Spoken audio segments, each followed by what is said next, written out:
तर 7:02 तिथं जो क्रू असतो म्हणजे पायलट अटेंडंट हे सगळे तिथं 7:02 तिथं पोहोचले.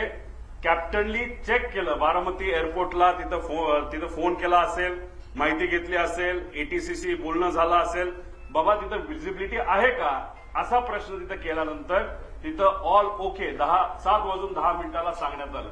7:17 दीपक जाधव, विदीप जाधव जे त्यांचे पीएसओ होते दादांचे, हे तिथं पोहोचले होते. 7:50 दादा विमानतळाकडे पोहोचले.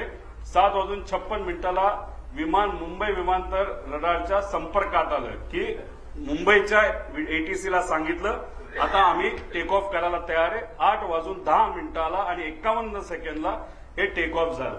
तुम्ही म्हणताल या बाजूला काय, या बाजूला काय आहे याची माहिती थोड्या वेळानंतर मी आपल्या सर्वांना देतो, पण ही माहिती अतिशय महत्वाची आहे. एका ग्रुप चॅटची ही माहिती आहे आणि त्या ग्रुप चॅटवर खूप काही आपल्याला पुढे जाऊन कळणार आहे. नाव फक्त दिलंय, पुढचा नंबर तिथं मी दिलेला नाही, पण नंबर सुद्धा तिथं आहे. एका ऍक्च्युअल ग्रुप चॅट मधले हे स्नॅपशॉट तिथं काढलेले. त्या ग्रुप चॅटमध्ये अधिकारी सुद्धा असतात, पीए सुद्धा असतात. त्याबद्दलची माहिती मी पुढे तुम्हा सर्वांना देतो. आता विमान 8:22 विमान लोणावळा जवळच्या आसपास त्या ठिकाणी तिथं असेल. 8:25 विमान पुणेजवळ, पुणे शहराजवळ असेल. 8:30 विमान यवत हे जे गाव आहे त्याच्या आसपास असेल. 8:32 सुपे म्हणून गाव, सुपे जळगाव गाव हे बारामतीमध्ये आहे, तिथं असेल.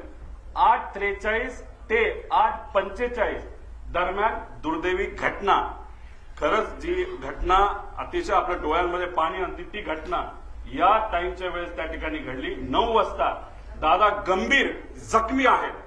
ऍक्सिडेंट झाला हे आम्हाला कळलं होतं, पण आमच्या सगळ्यांच्या मनात असं होतं की जखमी आहेत, हॉस्पिटलमध्ये आहेत, पण जिवंत आहेत अशी कुठली बातमी आमच्या कानामध्ये यावी. तशी 9 वाजता ती बातमी सुरू होती, पण 9:45 पहिली बातमी आली ती म्हणजे दादांच्या निधनाची, जी ऐकल्यानंतर अक्षरशः मन पण सुन्न झालं आणि डोकं सुद्धा सुन्न त्या ठिकाणी झालं.